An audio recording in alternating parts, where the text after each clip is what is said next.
Hello and welcome to the Marvel Snapper, where we have the biggest sunspot energy. We aim to make portrait style video for free to play players of Marvel Snap.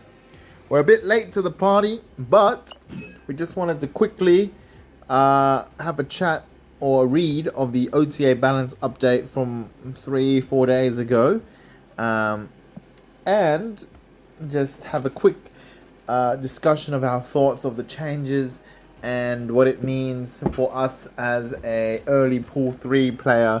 I know there are a lot of players who are in the same sort of boat and don't have a lot of access to many cards. So, April 27th, OTA or over the air balance updates. Welcome to the new world of regular balance updates using OTA. OTA stands for over the air, which means we can change the game without a big download.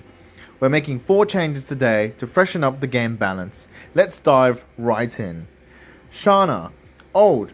4 cost, 2 power. On reveal, add a random 1 cost card to each location. New is basically the same, but instead of 2 power, now we've got 4 power. Shana has fallen a bit flat since release. Even during the height of Zabu's might, she was a low performing 4 cost card, and we'd like to give her a better chance to shine. This buff is simple, but highlights that Shana wasn't being appropriately compensated for needing 4 available slots to hit her ceiling. In general, cards and decks that fill many slots early are safer to make strong, since there's plenty of game left to react or retreat, and the ability to gain cubes is impeded. This is especially true in Shana's case, where the randomness and existence of cards like Killmonger make her riskier. Hopefully, this additional power is enough. So Shana is an interesting card. I think it's a Series 5 card. At the moment, you very rarely see her played outside of like District X or being pulled out of an Agent Coulson or something like that. I think typically people try to make Kazoo style decks, or either I think I've seen a few that utilize Killmonger to destroy the minions that Shana brings out so that they can deploy late game Death, for example, where Death is a card that gets a cost reduction for each card that's destroyed throughout the game, so it's included in some destroy sort of archetypes.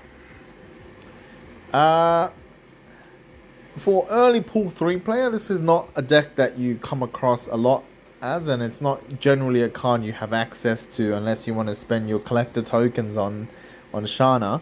But I think for the end game player, this may make her slightly more desirable, but probably not meta defining by any stretch of the imagination. And given that she requires a lot of slots to work properly and is easily hosed by Killmonger, make it a bit difficult to deploy safely. Lizard. Old. 2 cost, 5 power. Ongoing. -3 power if your opponent has 4 cards here. And the new one is essentially the same thing, but instead of -3 power, now it has -4 power if your opponent has 4 cards here.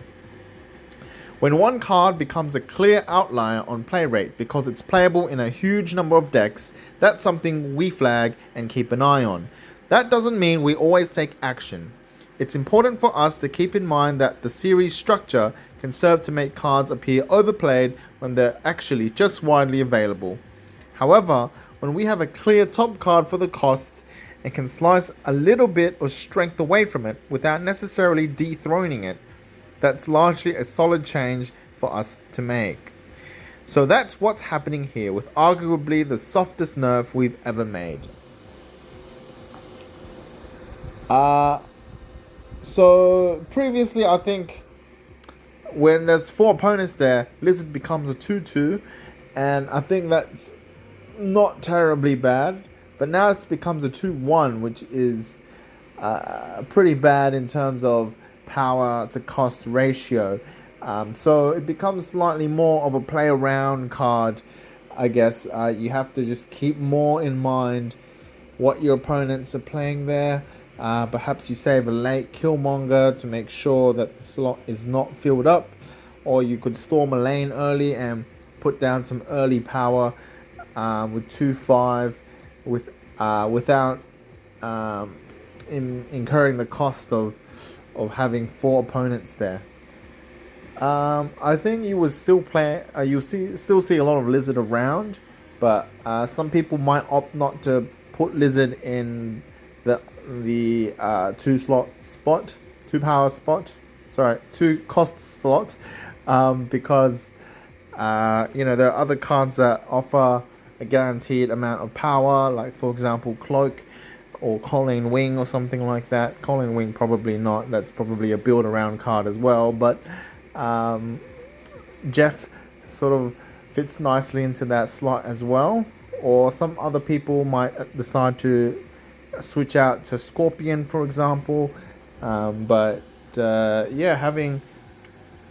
Having Lizard with that compromise is probably not the biggest deal, and I don't see people not playing Lizard just for this reason. And I think with the changes to Enchantress, some people might decide to continue to play both. Sandman.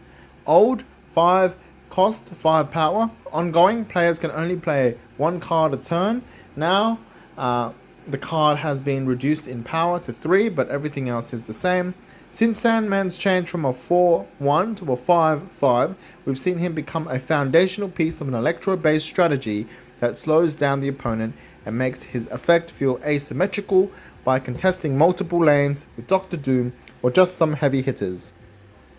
That's certainly the deck we expected to see, but it's become more popular than we'd like. This tap on the main man makes him a less competitive source of power, giving added edge to players committing cards early and making the endgame choices of each player more likely to ultimately determine the outcome of the game. For some reason, Sandman feels a little bit like the developers having a sort of safety mechanism to make sure decks that play lots of cards aren't going rampant, like maybe Hitmonkey or bounce decks that are playing lots and lots of cards and abusing on reveal effects aren't remaining at the top of the metagame. Or decks that cheat things out to play, like Death or She-Hulks using Wave, etc. I think people like to see this change because these Sandman decks ultimately are very annoying to play against, and often Sandman Ramp is a deck that has sort of relatively simple play lines, and I guess maybe they don't like to see it as much, I assume, because people getting to infinite makes it easier to get to infinite, and people, I guess, spend less time playing the game itself. So making it more difficult is probably not necessarily the worst thing. I think overall the community would be very happy with this change.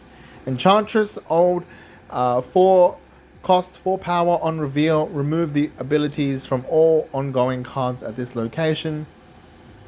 And now it's just been buffed by 2 power points.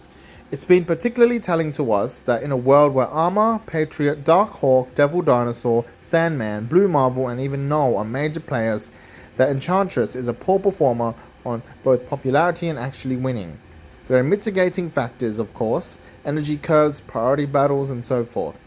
But ultimately, she's not functioning as a solid counter for ongoing cards, especially the symmetrical ones that Rogue can't interact with. Hopefully, this change lets her contest locations, in addition to neutralizing major power problems like Dark Hawk or reclaiming a big turn 6 from an early Sandman. Personally, I actually really like this change because I agree with what the developers have said here.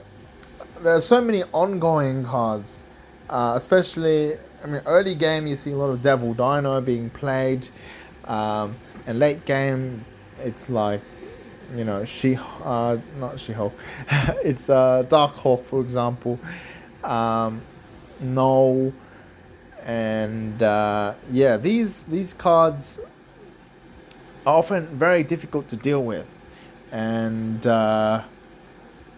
having some counterplay in the form of Enchantress is very good. And even then, people often just chose to put down more power instead of interacting with the opponent's deck. And I think having that level of interaction is quite good.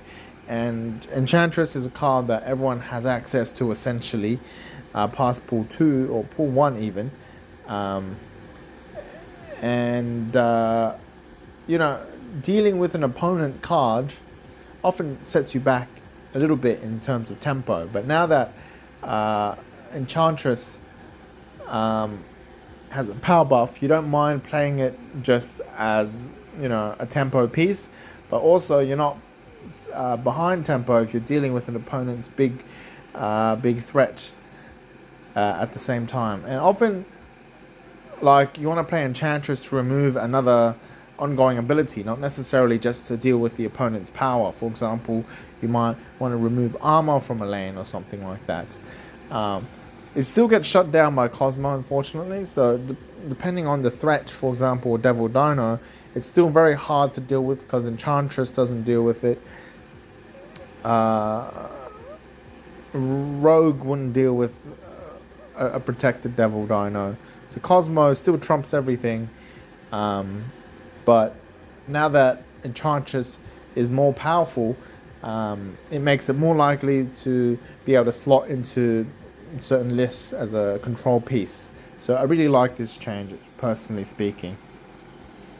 And those are the balance changes. So Shana being buffed up, Lizard, a slight worse ongoing ability in terms of reducing its power when the opponent's got all those 4 slots filled.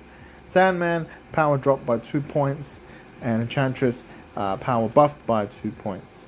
I definitely have seen less Sandman since the changes, like significantly less. Enchantress, I still see played a bit more, but when you decide to put Enchantress in a deck, you need to figure out what you're going to take out, and is it worth taking out another threat to put in a card that interacts with the opponent's deck. So I still think it's more as a control piece, and it's pretty late because most ongoing abilities you want to deal with are played quite late, like turn 4, 5, 6 sort of thing. And if it's a reactive thing, then the opponent might have played it on turn 4 or 5, and that gives you a chance to interact with it on turns 5 or 6. But anyways, that's all. I hope that was useful for some of you, and we'll see you all in the next video. Bye now.